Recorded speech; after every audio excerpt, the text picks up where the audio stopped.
All right, everyone. Well, thank you so much for coming. We are missing a few people, but we'll just invite them in as they come in. Hopefully they'll do it very quietly. My name is Shiri Malcolm Gadassi. I am a psychedelic integration coach. Some of the things I do is I help people integrate and prepare, meaning before and after psychedelic experiences with psychoactive substances and other plant medicines. I work mostly here in Los Angeles. I also organize community events like this. This room is our home, pretty much. I host community integration circles twice a month here, so they're open meetings for people to come in and share about their psychedelic experiences. It's kind of like Psychedelics Anonymous, but we're totally not anonymous. We're totally open. So we meet here twice a month. And then about once a month, we also have this series, which is called the Shamanic Practices series, where we talk about, or we bring in specialists that specifically work with plant medicines that are supportive of integration, specifically, as far as I'm concerned about the integration practice.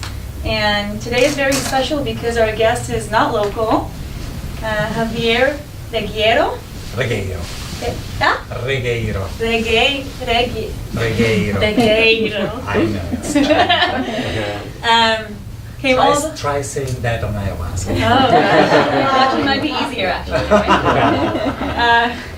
Right? Came all the way from the Amazon, actually. Came from Peru, where he is the founder of Chakruna Healing Center for Plant Medicines, and he practices plant medicine ceremonies. And how long have you been doing that for? 11 years. For 11 years, quite a long time.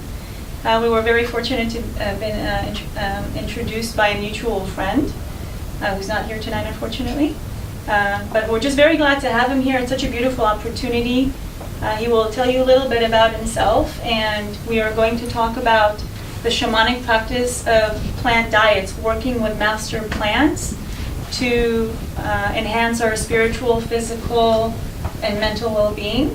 We'll talk about the preparation, engagement, as well as he authored 2 books, one of which came out very recently. That's why he's here in LA to promote his new book, San Pedro and Chakruna. And of course, we have copies here available for sale, and Javier can also sign them for you guys. So this will be at the end. Any questions or any concerns? Anyone wants to just introduce themselves before we get started? Cool.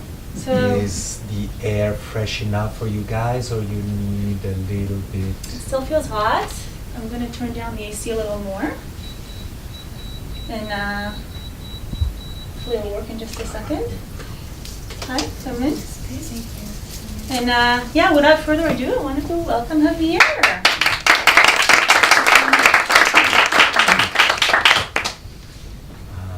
Good evening, everybody.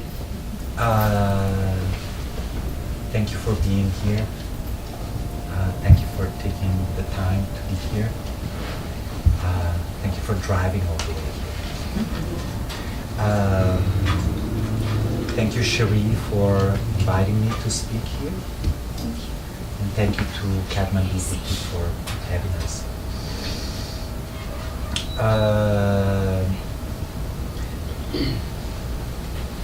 I was born in Switzerland from Spanish parents, and back in 2005, a year after my first visit to the Amazon jungle to drink ayahuasca, I decided to study plant medicine and have since moved to Peru to pursue both my apprenticeship and my work with plant medicines. Creating my own healing center, and actually I'm in the process of closing it. My healing center is outside the city of Cusco in the mountains, and I'm actually moving it's a process that's going to last anything between 1 and 3 years, moving to the jungle outside Iquitos to take over my teacher's healing center and continue his legacy. And my teacher, Don Francisco Montes, doesn't really serve ayahuasca. What he does, he supports people in plant shamanic diets. That's really his specialty. And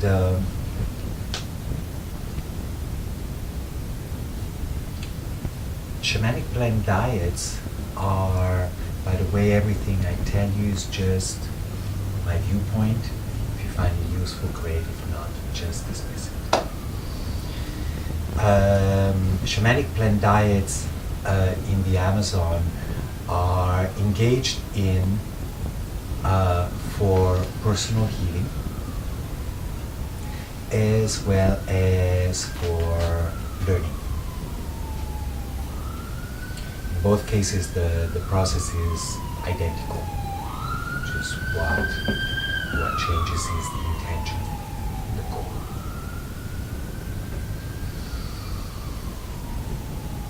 I have drank the vast majority of my ayahuasca within a shamanic plant diet process.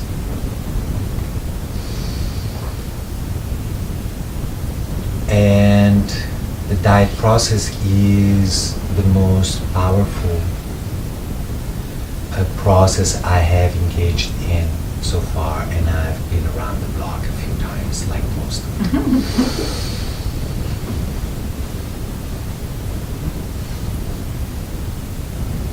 Drinking ayahuasca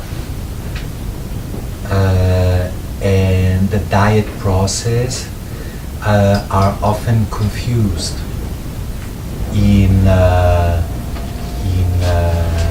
Western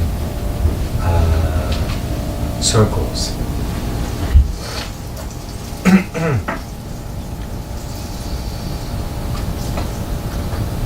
But there are many differences, and at the same time many similarities. First of all, I want to share with you my belief that the more powerful the process, the more delicate it is.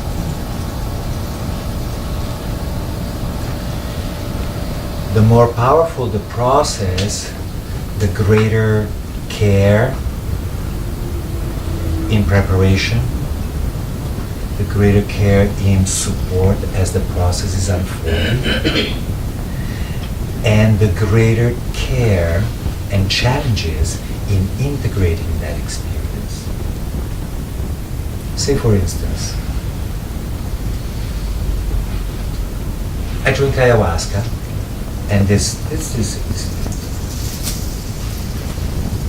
welcome.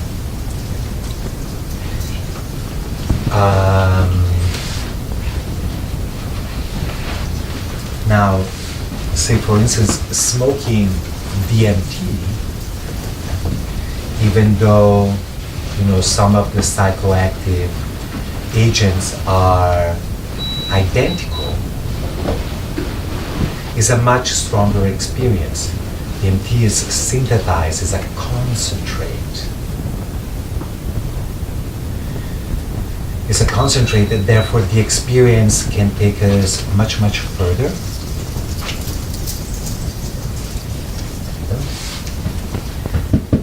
But because of the power of that experience, the greater challenge in integrating that experience. There's a lot of people walking on this planet these days who have had very, very powerful DMT experiences, and they have no idea what to do with that sort of information and that experience. The further out there we go, the more challenging it is to ground that experience in our everyday life. And I'm very happy to speak to a circle that is focused on integration, because for me integration is the most important and oftentimes the more challenging part of this process. So plant diets are very powerful.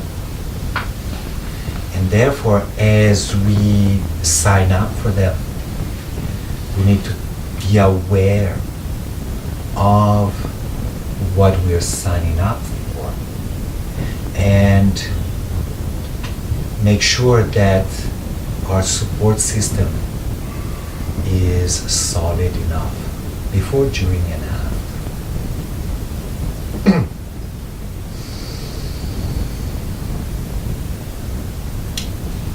Plant medicine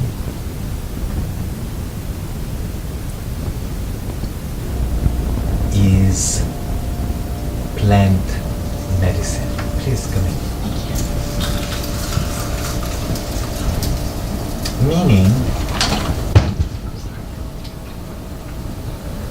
where are you? Meaning that we are engaging with plants. Meaning that this is an organic process. This is a natural process.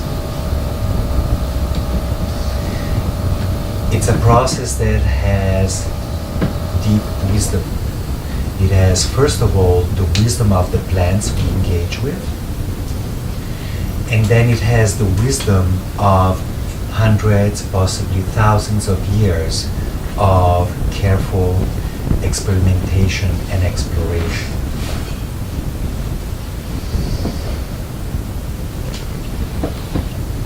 It is a yoga. It is a discipline.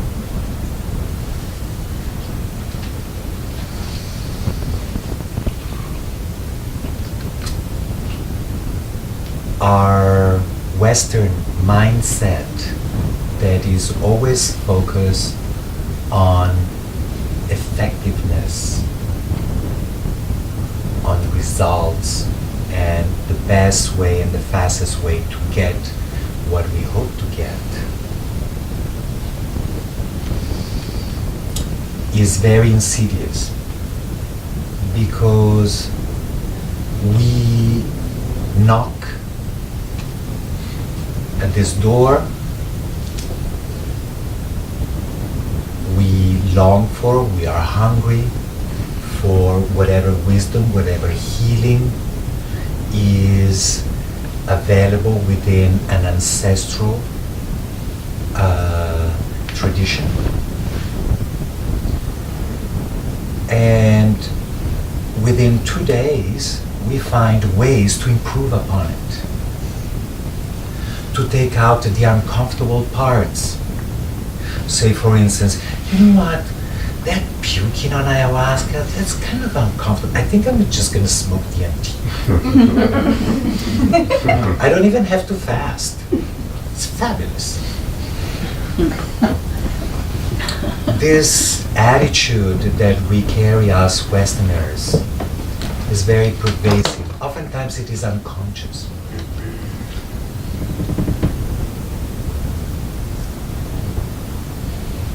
But first of all, is disrespectful.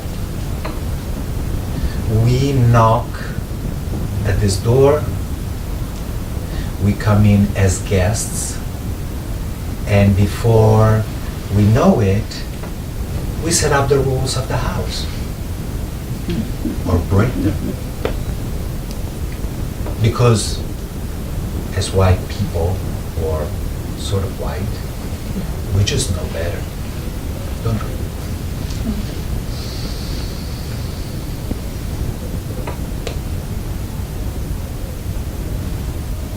So it's very important whenever we engage in a spiritual or healing tradition that is not our own,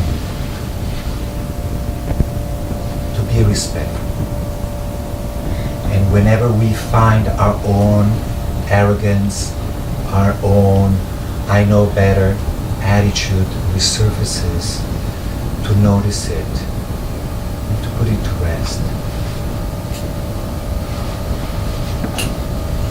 so that we can actually benefit from something that we intuit could be beneficial to us. So, I'm going to point out a few aspects, a few rules of the house. First of all, this is a natural process.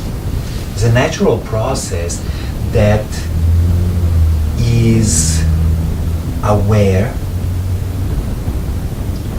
of who we are as multidimensional beings, as physical, emotional, mental, spiritual.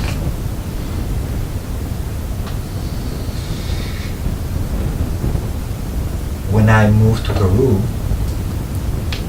and I started the construction of my healing center, I told myself these very words. I said, Javier,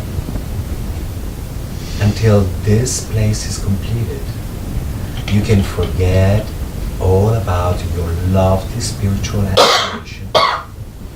From now until completion, your exercise is going to be an exercise in patience.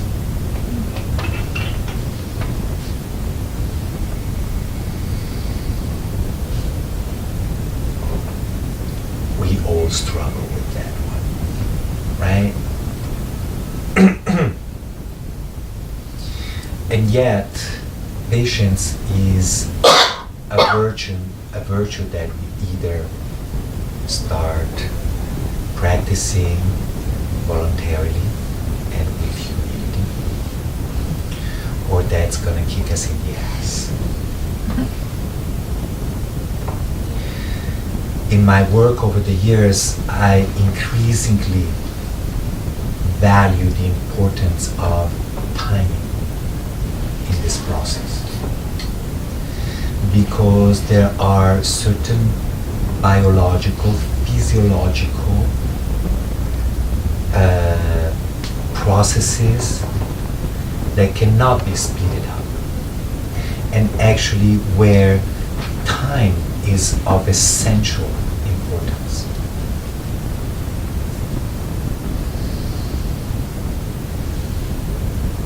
My teacher, for instance, to this day, it was the only thing that ayahuasqueros in Iquitos would agree upon. That ayahuasca ceremony was on Tuesday and Friday nights. And to this day, that's what my teacher does. Over the last 20 years, in order to fulfill the desires and expectation of hungry, impatient Westerners, we have now in the jungle and elsewhere in Peru, people offering processes that are so intense that if you go to the medicine person and you say, would you have your own son go through this? They would say, no fucking way.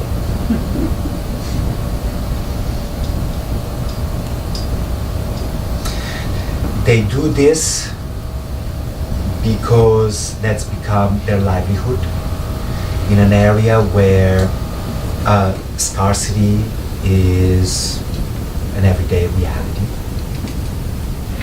They do this because they need to keep a competitive edge, because I have only 1 week and I need to drink ayahuasca at least 5 times, and if you're not going to give it to me, I'm going to go next door.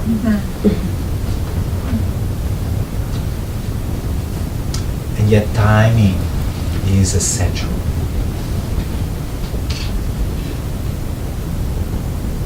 Slowing down for us who are always in a hurry is an important, necessary medicine. Slowing down just enough to get out of our heads, to connect with our emotions, with our feelings, to actually feel where we are and how we are doing.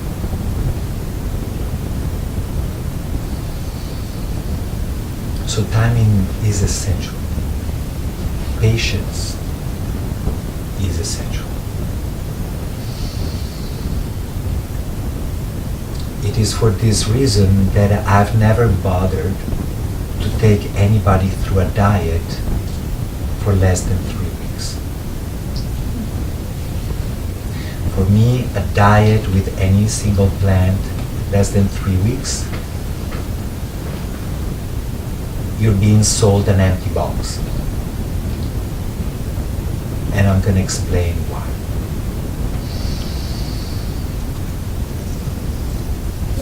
Come in.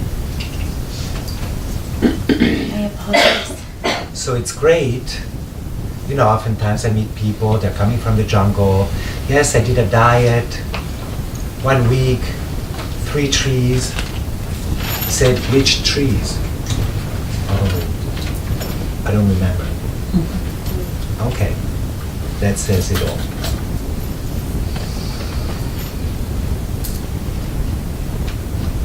Plant diets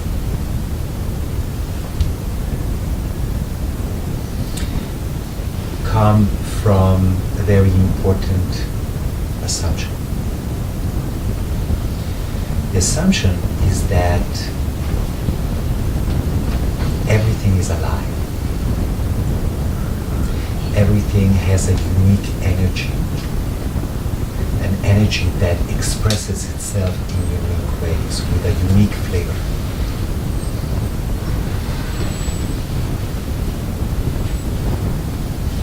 Humans, rocks, clouds, animals, plants, rivers, you name it. So, this is not me ingesting some chemicals that are gonna strangely interact with my own brain and whatever else chemistry. That would be highly reductionist.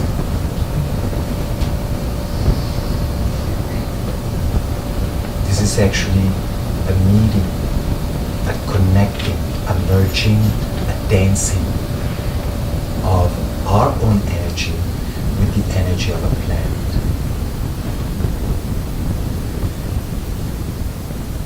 Many of you have experienced that connection and interaction drinking ayahuasca or Javier or whatever else.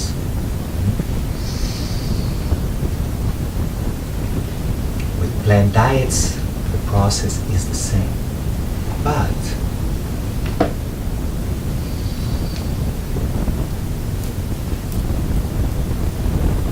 if what we know as master plant teachers, say ayahuasca or peyote or San Pedro, who I consider the most easily audible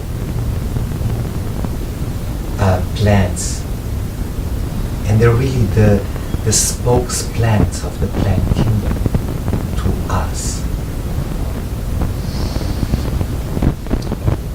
Most other plants are not as loud. Many of them barely whisper. So in order to hear them, in order to feel them, we need first of all to quieten our minds, to slow down, and to be patient. If you're looking for high kicks, this is not what you do. If you're looking for instant gratification, you better go somewhere else. This is about engaging with humility in a relationship, in a friendship. And friendships don't happen overnight. Yes, there may be a spark, but then that friendship needs to be nurtured. It needs to be engaged in.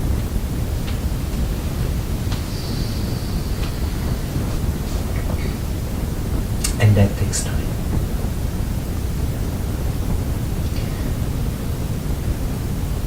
when I first went to the jungle, I was there for 11 days, strict diet, plant diet. And how it was going on is that I would be given a picture of my medicine delivered to my hut every day, say just drink freely. Okay, cool. The next year, I was lucky enough to meet Don Francisco, who then became my teacher. And at the time, at his center was also an American guy, Kevin Furness, who's now dead, who had been apprenticing with my teacher for almost 2 years by that time. And I was fortunate enough to have Don Francisco oversee my diet and Kevin taking me through it, teaching me what was possible in this process. And it wasn't about just drinking freely from a carafe. They both taught me the importance of engaging in this process, to actually meet the plant, whatever plant I was dying. With them, I've learned to actually drink my medicine morning and evening ritually with prayers, to connect, to actually go to the plant that I was dying, to sit with it, to make offerings, to talk to it, to sing to it.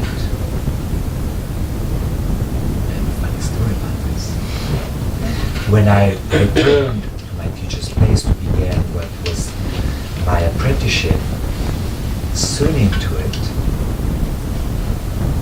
I'm like, Javier, chances are that further down the line,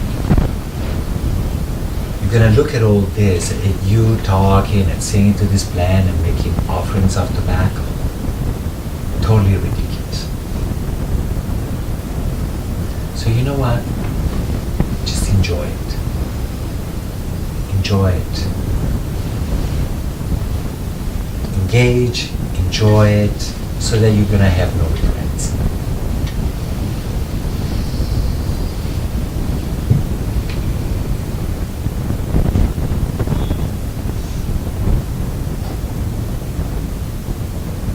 In the Andes, one of the main principles of Andean life is the principle of Aini.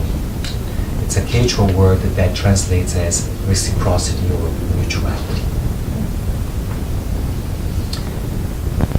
By that principle, we reap what we sow. By that principle, we receive from life exactly as much as we're willing to offer life. So the more one engages with the plant that one is dying, the more one will receive from it.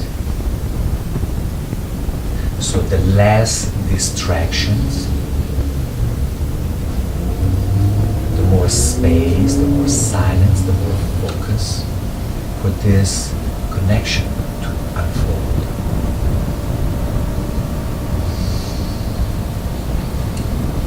Which is why plant diets are engaged in a relative, if not total seclusion.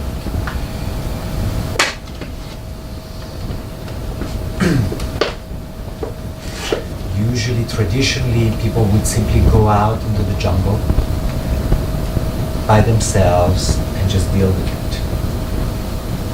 Nowadays, many centers that cater to both foreigners and non-foreigners are organized as individual huts where food is brought to you, because cooking is not really, unless you're by yourself, cooking is really not allowed in a diet process, just like exposure to sunlight.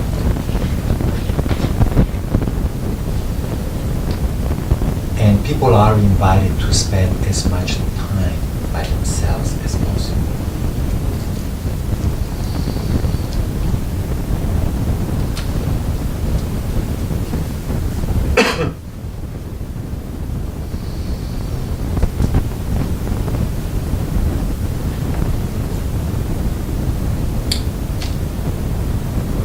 Plant diets are a yoga that, just like most yogas, are about eliminating as much as possible any sensory input, any sensory distractions.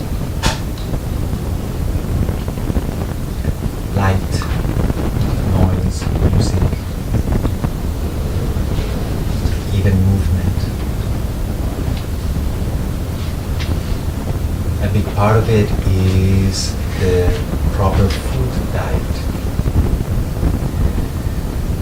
The food diet is devoid of all salt and spices, as well as sugar. My teacher, for instance, he serves no fruit in the diets. That's just too appealing, too good to be true.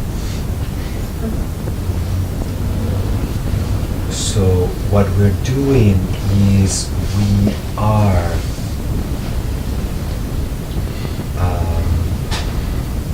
avoiding any distraction, any sensory distraction that fill our senses.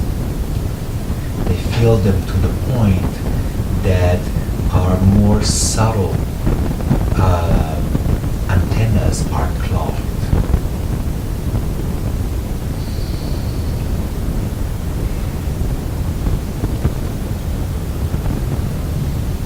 That wider, less clogged space, then we can access those subtler energies, those subtler messages, insights, and thoughts.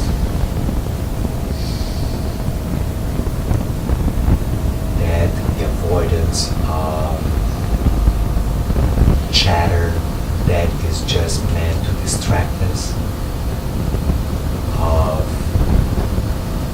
spending a whole day just reading or writing, but it's just in that stillness.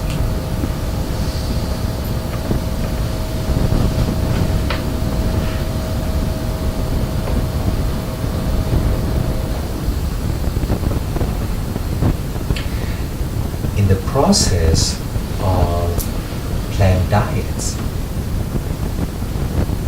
ayahuasca is known as the mother of all plants, because ayahuasca ceremonies are an opportunity to connect deeper with the plant that one is dying. So she's the mother because she opens the way to deeper connection to all other plants. It is through the ingestion of ayahuasca that people in the jungle have connected with the healing properties, with the spirits, with the energies of most other plants, of most other energies of the jungle. So she's the mother of all plants.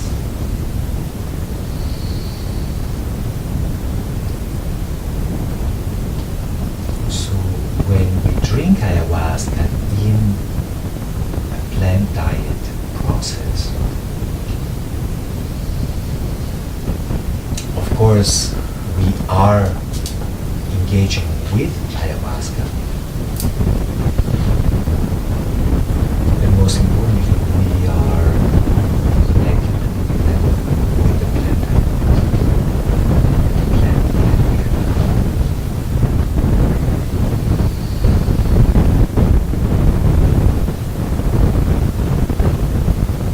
The first time that I drank ayahuasca, the person who was to become my teacher,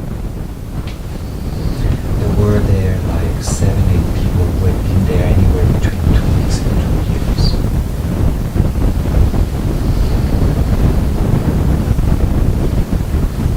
And in that ceremony, all the plants of this forest came to welcome. And they were like, "Oh, we're so happy you're here." And I'm like, "I'm happy too."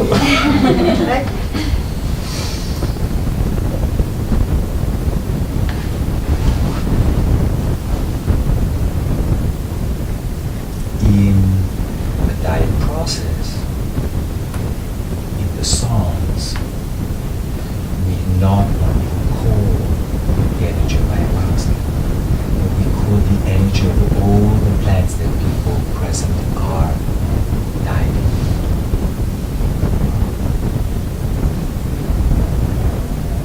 And it's an amazing experience because actually the ceremonial space is like a big party. And it's a big party because actually through the diet process, everybody is carrying the energy of the plant that they're dieting. If we are engaging in the process as we ideally ought. Through the diet process,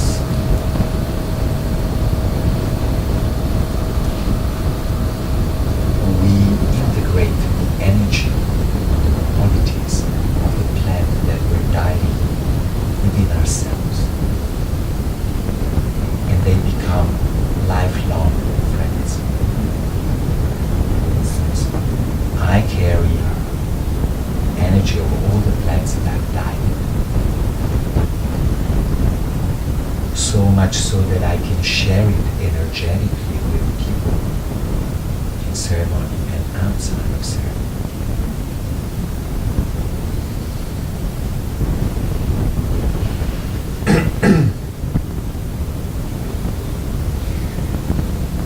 I've even had the experience.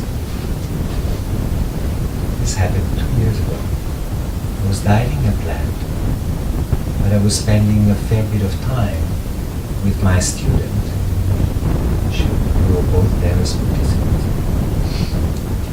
She was dieting a different plant that I had actually already dieted, but she was dieting already. And one night in ceremony, soon into the ceremony, this Icaro of this other plant that my friend was dieting,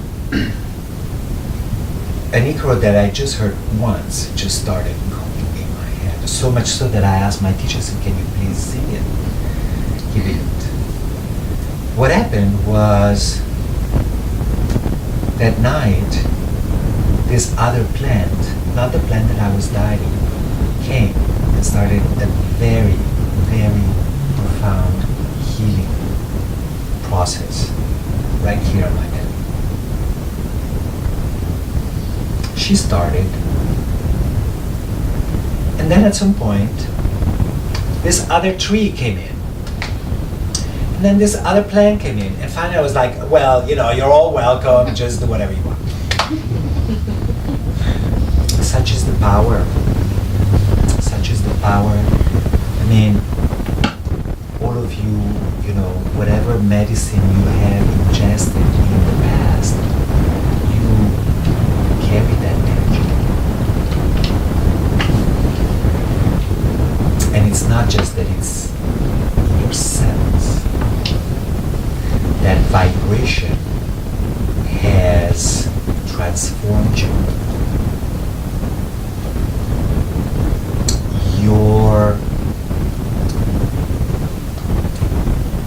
you're embodying, you're integrating the wisdom that you have received. It's your energy and also the wisdom of this plant.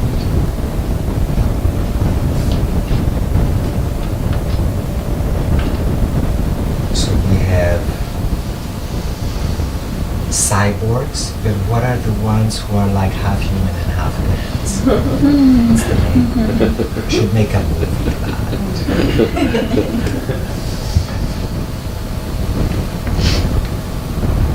Now, this is of course my belief, my experience, my viewpoint. Yeah? I believe that my world, my experience, my life is completely my show. Not that I'm that self-centered, but I take responsibility for my experience of the world, my perception of the world are my own shit.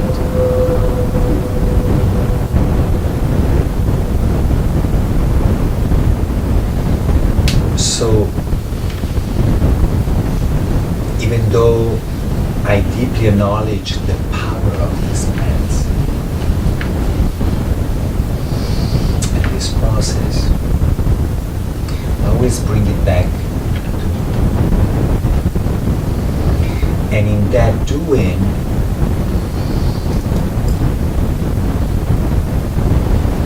whenever I engage with a plant,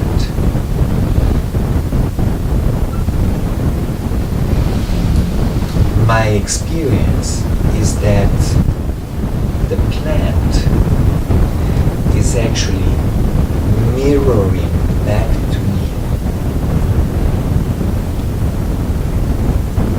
the qualities that I perceive in that plant, but that are already within myself. They act as a reminder. Make me remember those energies within myself.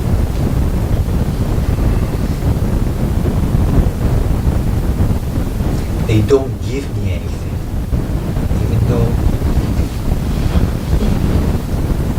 but these are teachers, and any teacher worth their name, their main role is to reflect back to us our own light, our own gifts, our own shadow. And my experience is that each different plant that I have died in has reawakened within myself that particular quality that plant embodies.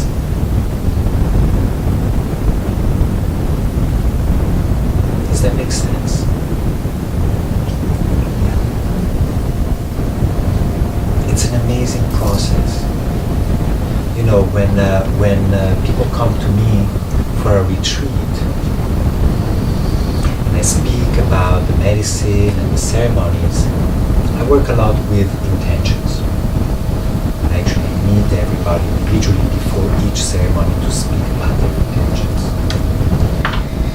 So I speak already in general about intentions. And I tell them, I say, I firmly believe that everything that we're seeking, that we're longing for, that we're looking for, is already within ourselves. All of it.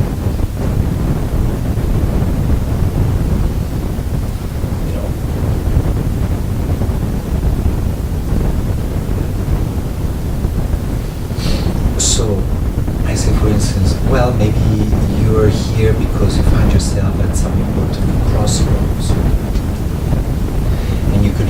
just a nice injection of courage. I said, great. If that were the case, I would not go to the medicine and say, please give me some courage. Daime, daime.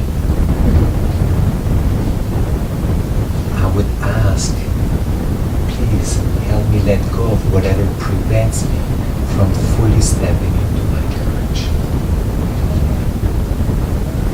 As long as we ask outside ourselves, we only reinforce the belief that we are nothing.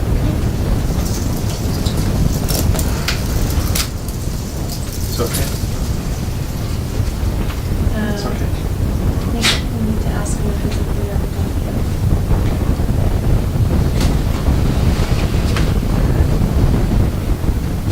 This is very important because plant medicine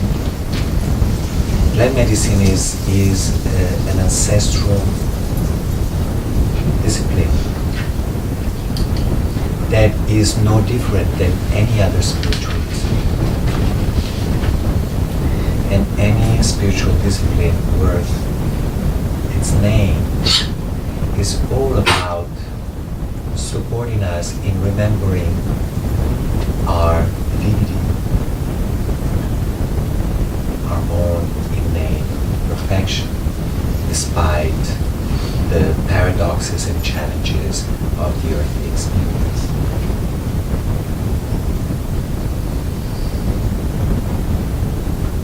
So it's important, even though with plants, yes, we do receive gifts, we do receive blessings. It's always important to remember, as far as I'm concerned, that they're just mirroring back to us our own strength, our own power, our own medicine, our own unique gifts.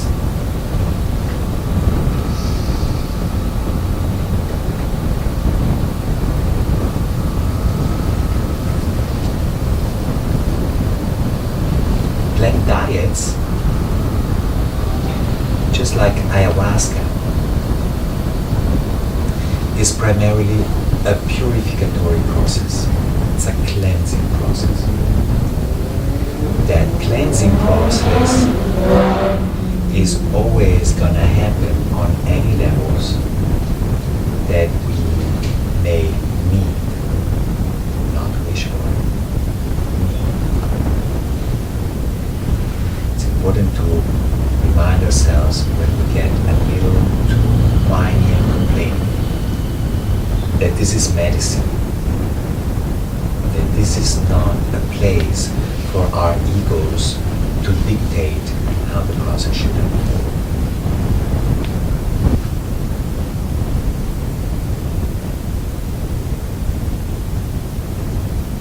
So it's primarily a cleansing process. It's not about vision. It's not about going around feeling like $1 million baby. No. It's about cleaning, letting go of the debris, of the shit that prevents us from fully shining.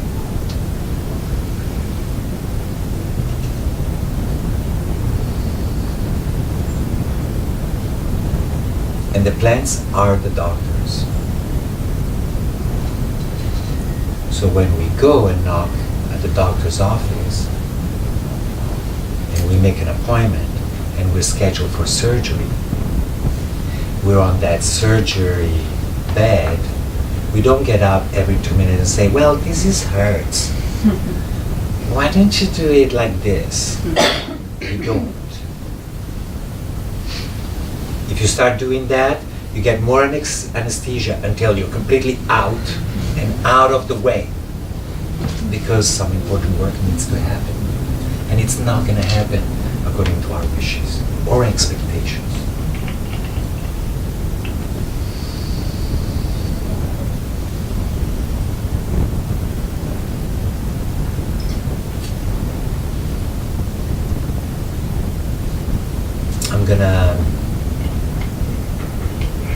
tell you about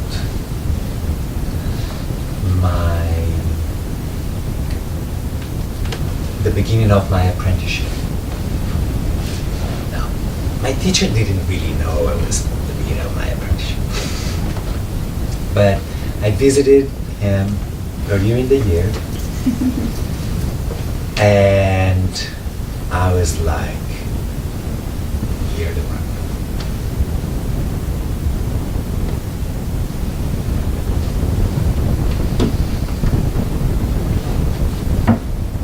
During that 1 month that I visited him the first time, I fell in love with an Icaro.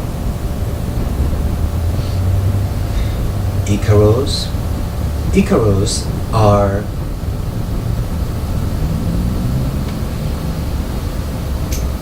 carry the vibration of the plant. In many traditions, including my teachers, every plant has specific Icaros. And by actually singing that song, what we're actually bringing in is the vibration of the plant. By singing it to someone, we bring that energy into the person's being. And Icaros, because they are extensions of plants, they are as seductive as plants themselves are. So I fall in love with this innocent Icaro, and before I know it, this plant, it was actually the Datura plant, says to me, I just decided I wanted to actually be of service to these medicines only 2 weeks earlier. Speaks to me and says, if you come and work with me, I'm going to give you everything you need to start beginning your work with Ayahuasca.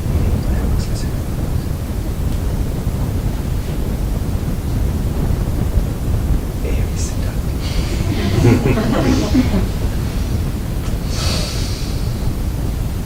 So seductive that despite my best intentions, so I was like, in that moment, I was like, okay, I'm gonna come,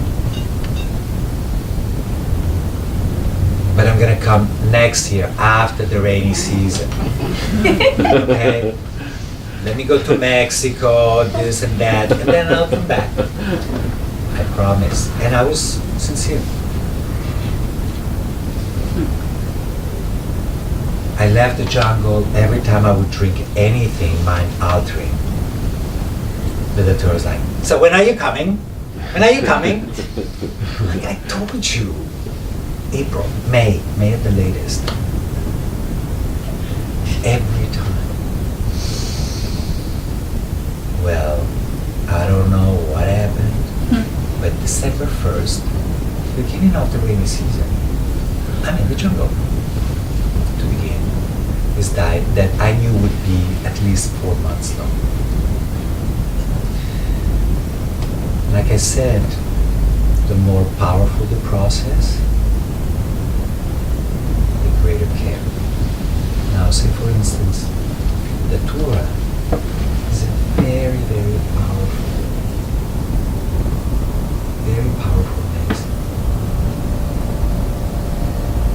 It can also drive you crazy.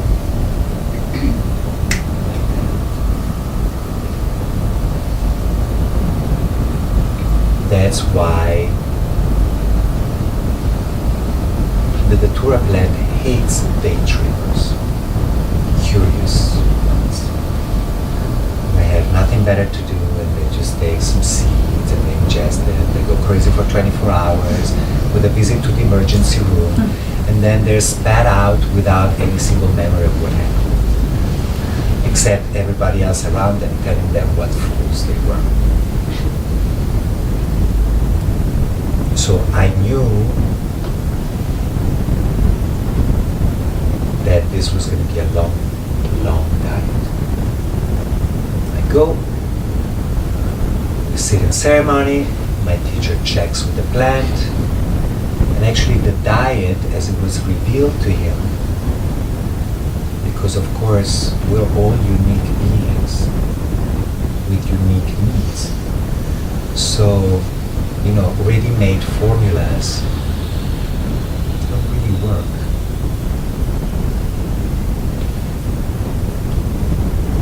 In the same way that everybody needs a very specific amount of ayahuasca. And that amount may actually vary with time.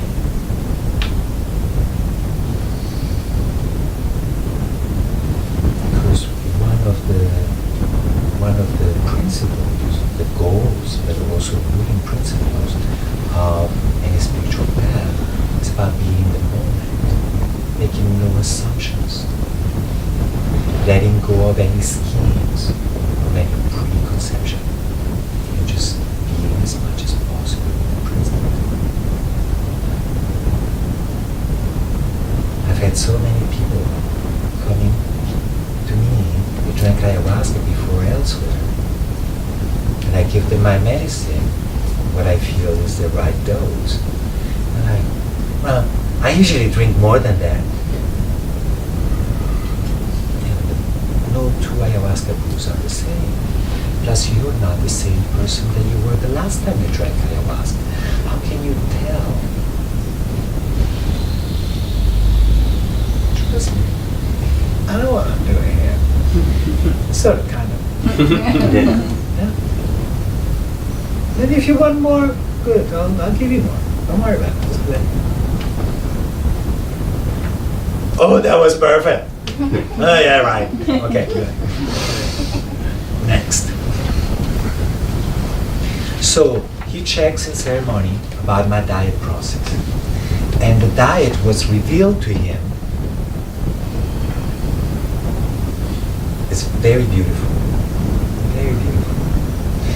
It actually consisted the first month of drinking twice a day a tea of the roots of the plant. Datura plant? Yeah. Don't drink the flowers. The second month, once a week, it was drinking the raw juice of the trunk. The third month, it was a tea of the leaves. And the fourth month, it was the first 2 weeks, a tea of the flowers closed, and then of open flowers. And the last month, also drinking a special brew that he made for me of ayahuasca with Datura, with the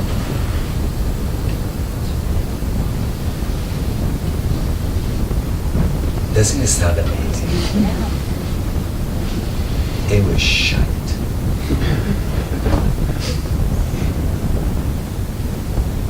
It started well. The first month is tea of the roots.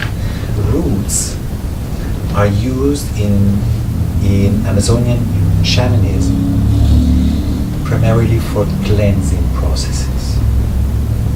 Roots have this built-in ability to filter things. So roots are always used primarily for purification. A very common plant for people beginning this process is to diet ajo sacha. Ajo sacha is a very sweet, very powerful plant, and what we do is a fresh tea juice of the roots, for instance.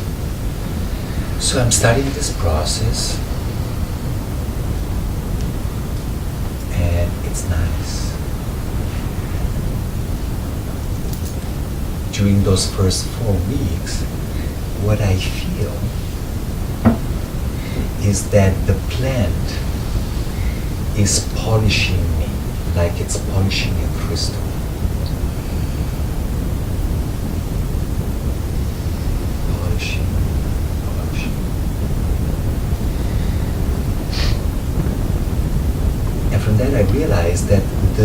process with traditional plant medicine that is so focused on cleansing. The process is actually to cleanse, strengthen,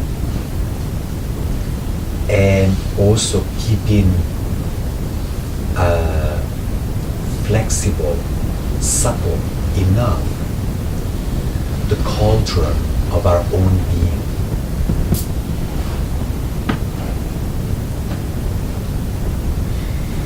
And from the strength, the suppleness, and the purity of that cauldron is what makes it possible for our own wisdom to resurface to our conscious awareness. All my life, I've been looking outside myself for answers, for gifts, powers, what have you.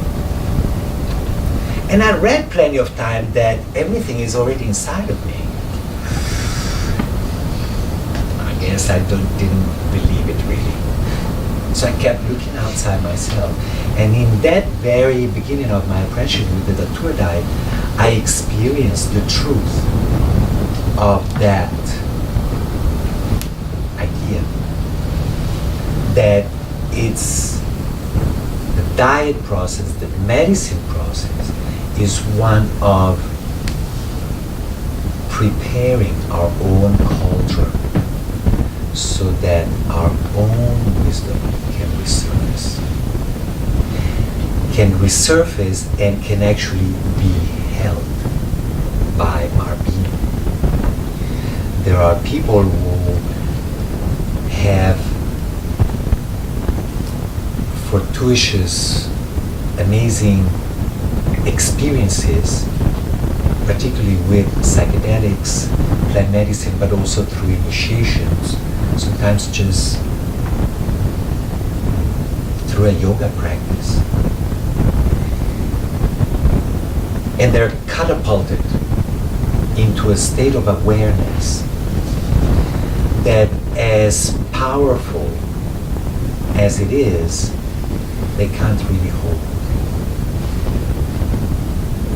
Some of these people, many, have ended up in psychiatric wards.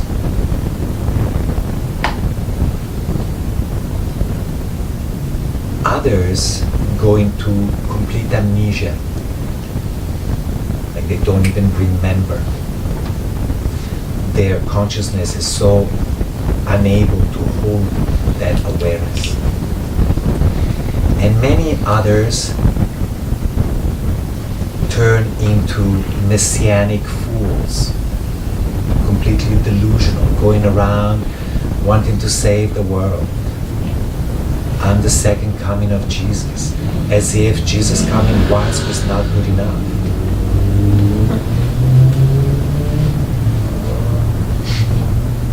Why? Huh? Why? Why what? Because they're delusional.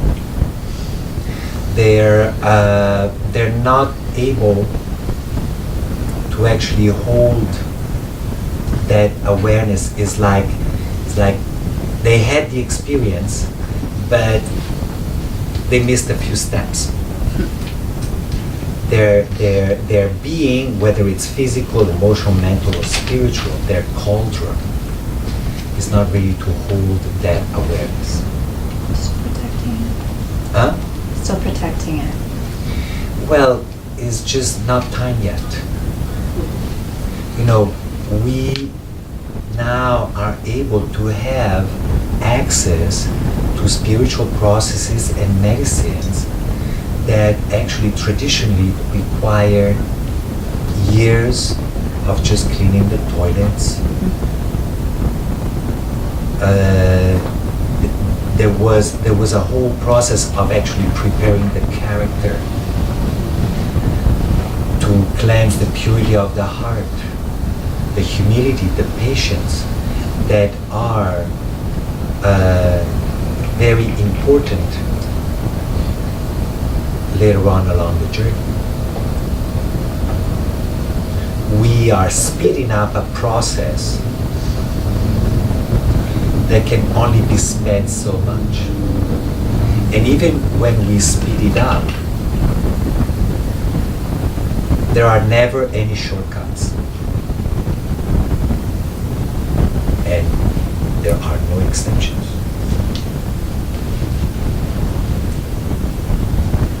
No matter how delusional we are about it, there are no shortcuts. Because this is an organic process. And it's a wise process. It has the wisdom for us to actually, if we have the patience and the humility to engage in it, to actually build, to create solid foundations, strong walls. Only when you're ready, we're going to build a terrace and achieve an excellent territory. Not according to our egos.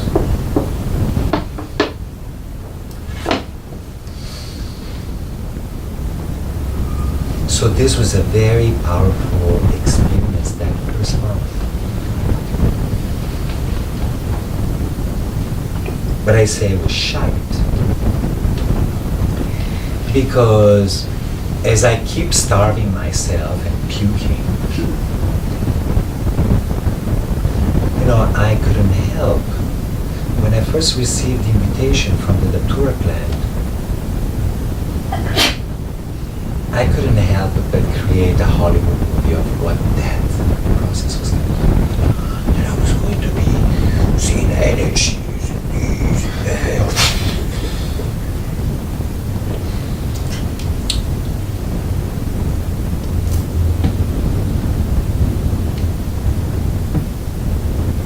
The 3 months into it, I'm like,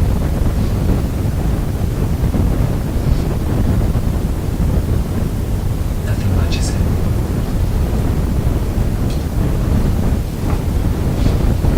And many of us have had that same moment in an Ayahuasca ceremony. Nothing much is happening. What's wrong? What's wrong with the medicine? What's wrong with me? What's wrong with the moon? What's wrong with Venus?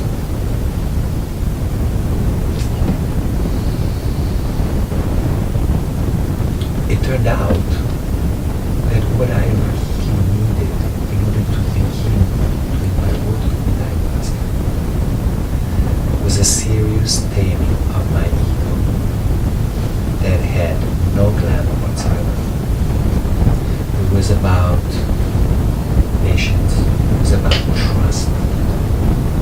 It was about putting aside my expectations, putting aside my dreams of, shamanic fantasies.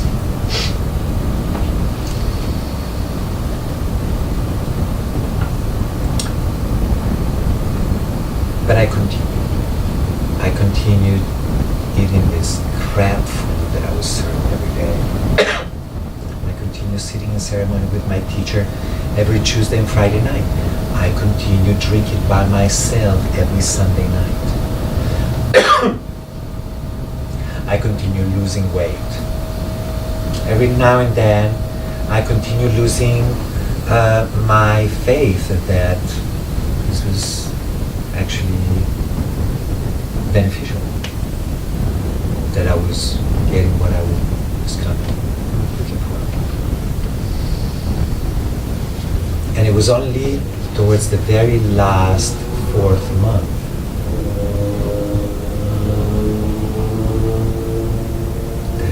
the profound shift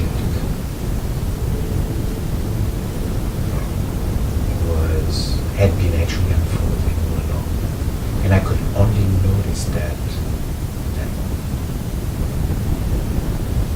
when I first went in, all I knew from my teacher was that the Datura plant is a wonderful plant to connect with celestial energies. That's all he said.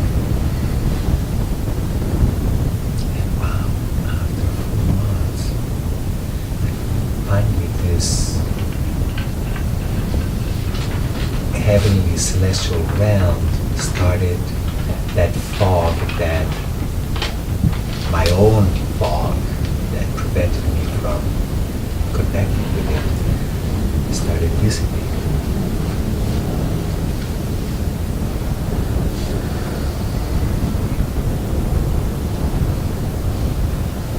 And in the end I could see that the plant had indeed kept her promise. It was just not what I had expected. Of course, you know, she couldn't tell me this at the beginning, otherwise I would not have signed up for it. So my own expectations and delusions served me well.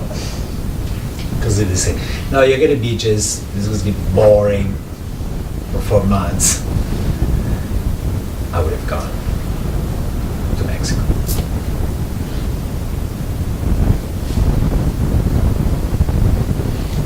The plant diet process, just like medicine process,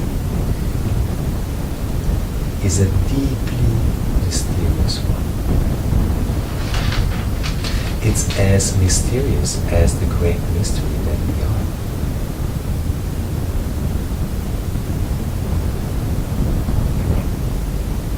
Oftentimes, we become aware of important shifts long after the effects of the medicine have subsided. Sometimes we finish a ceremony and we're like, whatever. Or what was that? And then, you know, weeks later you go like, oh, I get it. Yeah.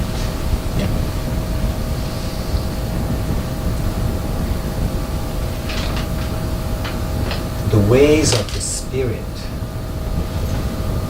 of spirit,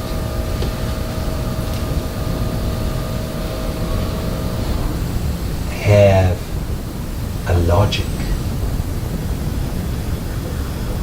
There is a logic to the madness. But it's a logic that eludes the ability of our rational mind to grasp. And we just have to make peace with that. Just that's part of our surrendering to the medicine, or surrendering to the process.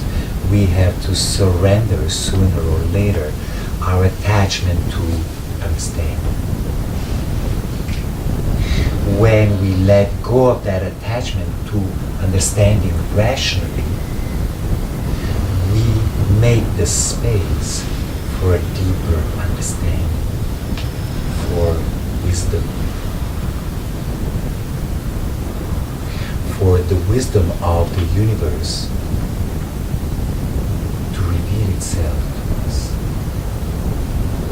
But if we're stubbornly just trying to get it with our little brains, there's no space to hear any of it, let alone embody it and eat it. We have to get to the healing portion. Okay. Yes.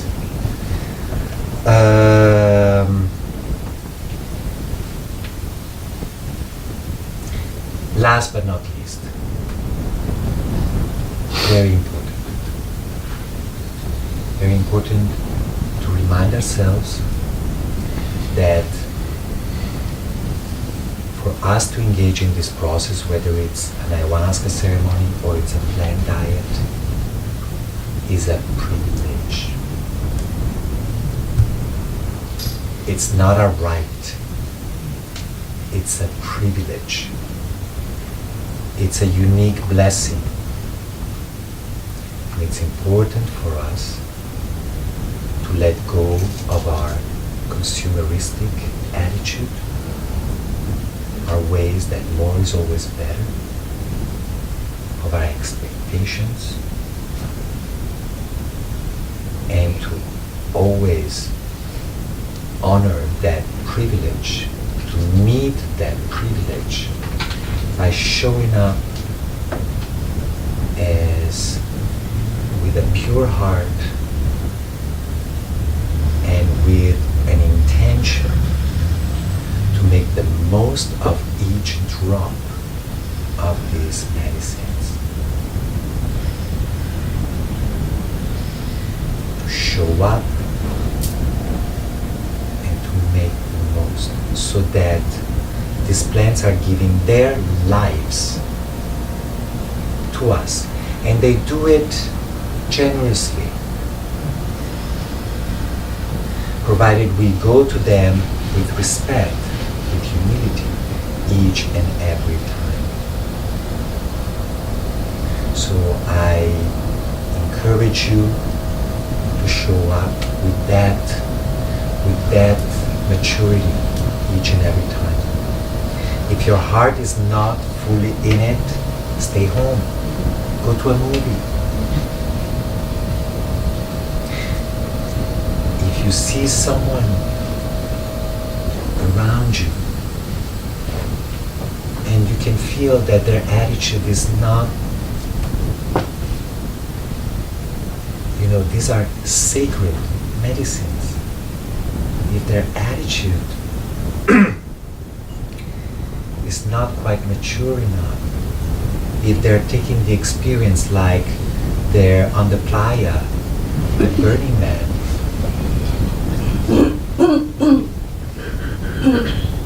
have the courage to share your wisdom without judgment, to educate. I'm here to share my experience with you,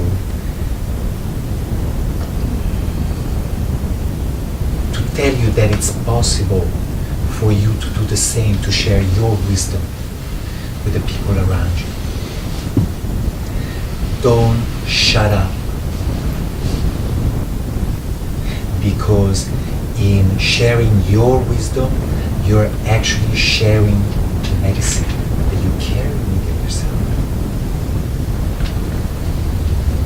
And in that, very important to share with people around you the importance of safety, the importance of preparing oneself, the importance of sharing important medical and psychological information with the host or the ceremony leader or the retreat leader,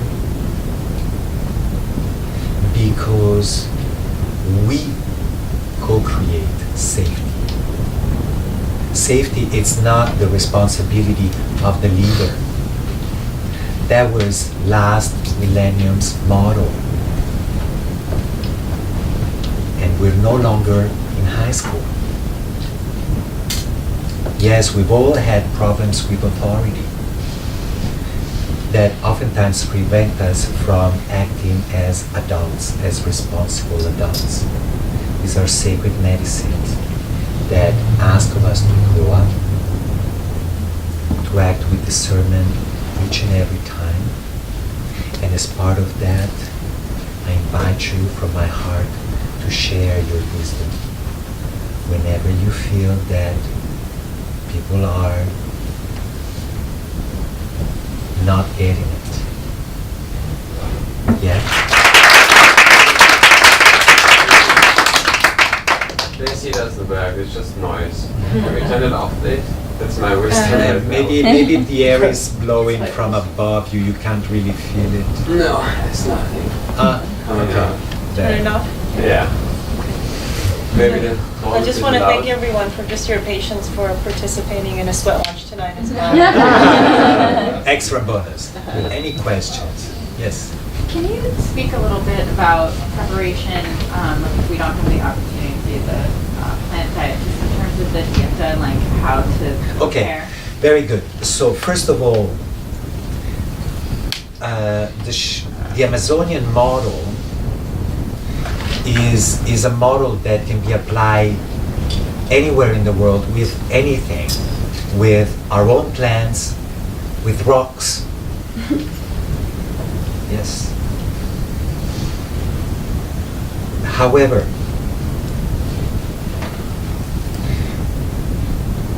it is a very powerful process, and until you're really familiar with the process, I believe that it's most important that you have someone guiding you through it.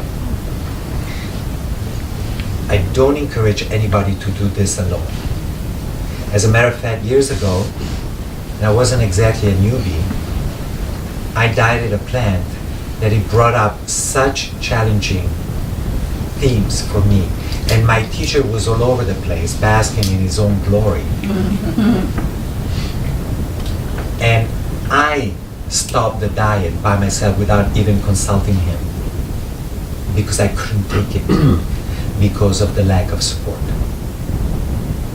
Plant diets are very, very strong business. So the preparation I would say is the same preparation for a diet, but also for a retreat. I always tell people, you prepare for as long as the process is going to last, and you're going to keep the same diet for as long as the process lasted afterwards. And I would ask the person that's going to take you through this process or through this ceremony or through this retreat, say, what are the requirements? If they say nothing at all, I would look elsewhere. Yeah. But basically, just to begin with, is simply eating as fresh as possible. That's already huge. Ashley. Yeah. What types of things have you learned from your different plant friends?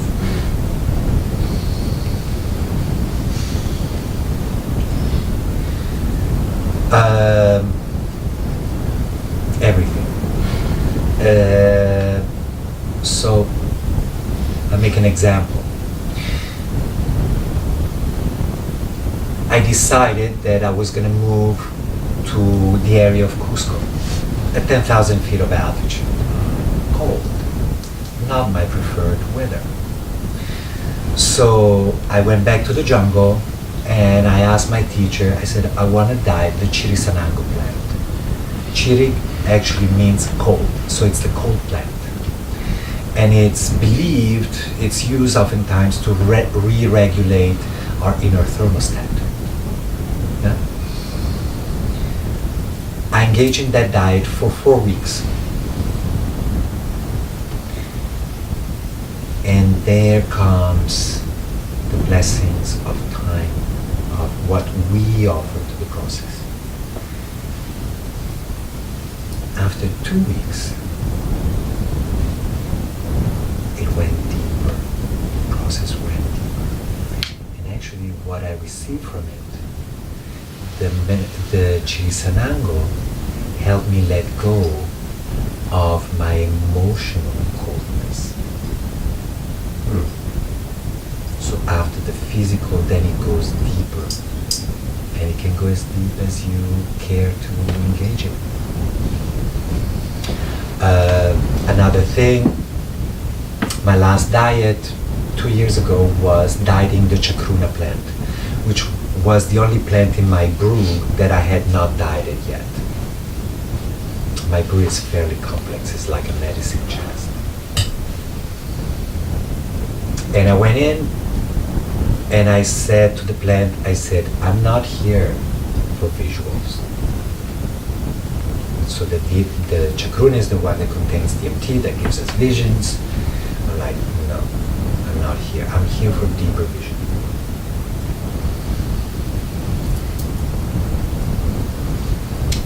And that deeper vision was first because in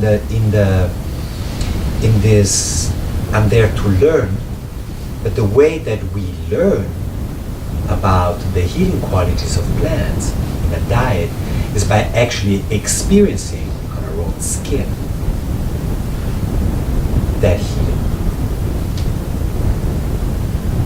It's not something like theoretical, oh, I'm good for this and this and that. No, you experience it in your own skin. And by receiving that healing, then you can carry that energy.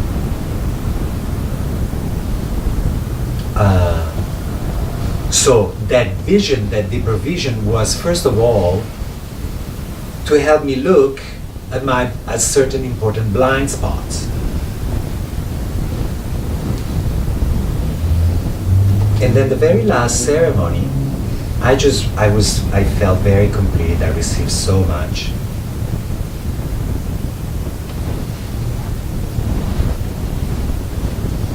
It helped me look at my blind spots. It also helped me look at some sublime light within myself, some sublime beauty that I had not until then had the courage to embrace. So I went just to say thank you. At some point in the middle of the ceremony, I went outside to these 3 Chakruna bushes that I'd been spending a lot of time with over the 3 weeks. And I just went there to just say thank you. And in that moment, it doesn't happen very often. From the bush right in front of me, this ray of blue light comes into my head.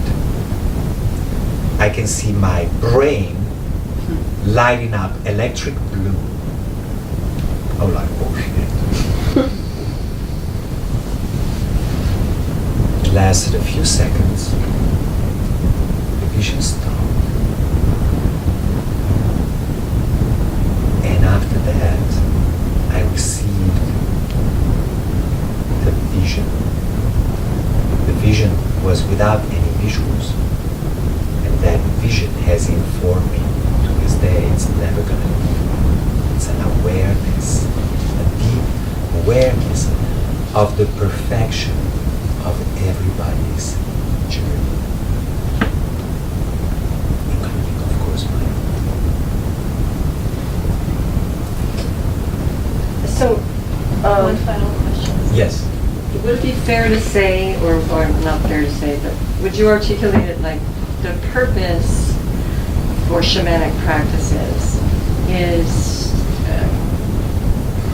like evolving the species and evolving our consciousness?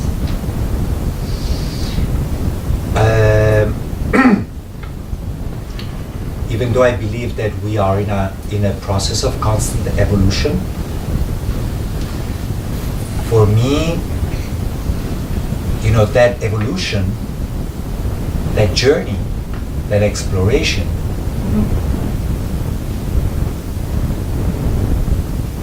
is back home to ourselves. So the process is of evolution, but it's really one of remembrance. Right. Like a fuller introduction to self, sort Yeah. of thing. Yeah. The healing journey is not another escape journey, it's a journey home. And home is where the heart is, and home is also where the hurt is. And if we are willing to meet our own hurt, then we can also meet our own hearts. Great. Thanks again.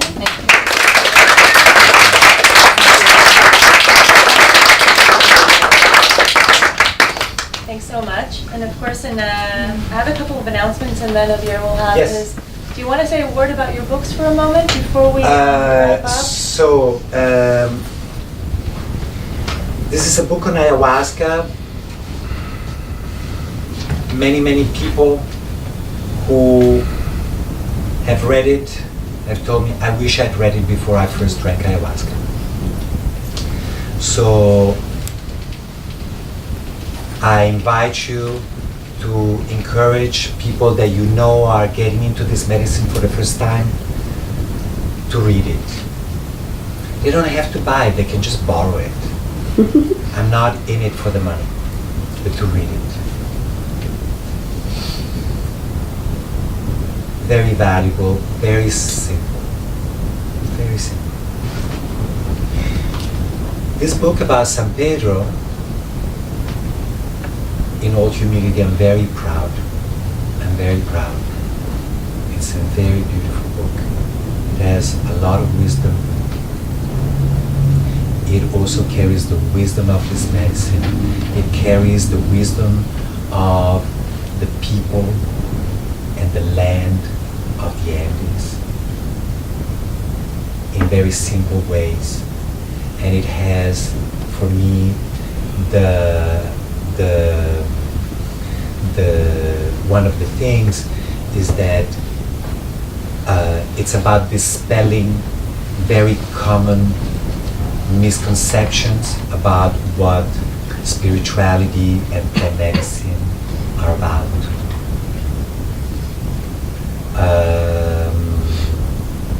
And I wish for as many people who are interested in these themes to read it.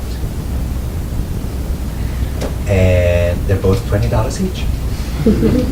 And I'll be happy to sign them. Perfect. And we have enough copies here for... I have got plenty. And you can sign them? Yes, if yes, people I wish. can sign them out in the parking lot. Okay, perfect. If we need to leave the space before. Yeah, so we will have to leave the space exactly at 9, latest. Just a couple of quick announcements. So in this room, as mentioned, we meet twice a month for our community integration circle. It's an open event, it's donation-based. We gather and we share from our own experiences about past psychedelic experiences or those that we might be planning on going into. It's basically like a really open and beautiful and very friendly support group, so you're absolutely welcome to join us.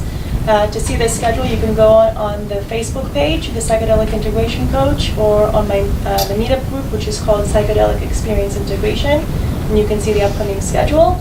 The next meeting will be next Wednesday on the 20th, here from 6 to 8. Next month, we have another special event planned. So in July, I started a new course called Creating the Psychedelic Experience. It's a 3-part course where each evening was dedicated to exploring a different aspect of the psychedelic experience. So one evening was all about preparing for psychedelic states. The second part was about navigation skills, so learning how to navigate psychedelic space. And the last part was about integrating psychedelic space. So this will be the second round. The first round was awesome, super proud of it. Is there anyone here who was in the first round and wants to say a word about it? Yeah, it was invaluable. I mean, you mentioned that you might make it into a book, and you absolutely should. I want mean, the to. part on navigating the psychedelic space alone was worth the 3 weeks, but preparation and integration were great. I still have those materials, and I've read them over 3 or 4 times. Thank you, super. Thank you so much. Yeah, I also wrote some material that comes along with every class. I'm so happy that you were able to make it. And so the next one will be in October. And again, for the schedule, please look at the Facebook group. And last but not least, in November for Thanksgiving, I collaborated with Niue Rao, Centro Spiritual. Goodness, I already forgot what it was. It's on the edge of the jungle. My business partner works there, and we collaborated to put together a retreat package that includes not only going into the center and partaking in the 6 ayahuasca ceremonies, and a master plan diet that you get designated by the shaman, who, by the way, Niue Rao Centro Spiritual was just, a whole book was written about this center by Dr. Joe Tafour, who is the founder of the center in Peru. And if you want to read more about the center, you can read the book. It's called Fellowship of the River. You can find it on Amazon. So my partner works there, and she will be leading the group, and I will be here in LA offering, as part of the package, preparation coaching sessions and integration coaching sessions. So the whole package includes prep, the ceremonies, you come back, and then we integrate. And if anyone is interested in more information, there's flyers outside. Yeah, so thanks again, everyone, so much for coming. Thank you, Javier, a million times. God bless you in your path. Bless all of you on your medicine path and in your journey of growth. And yeah, we have some books for you. You guys have it online too? What? Online, the books. The books? Yeah. The books are available on Amazon, in print, Kindle, and audiobook. The audiobook is recorded with my voice, which I hate. Is it on Audible? audiobook. But is it on Audible on Amazon? Okay. Probably. It's on Amazon? Probably. Okay. Probably. Probably. Probably. All I was right. like, Cool. Audible. So yeah, they're available on Amazon. Wonderful. Thank you so much. Thank you again. so much.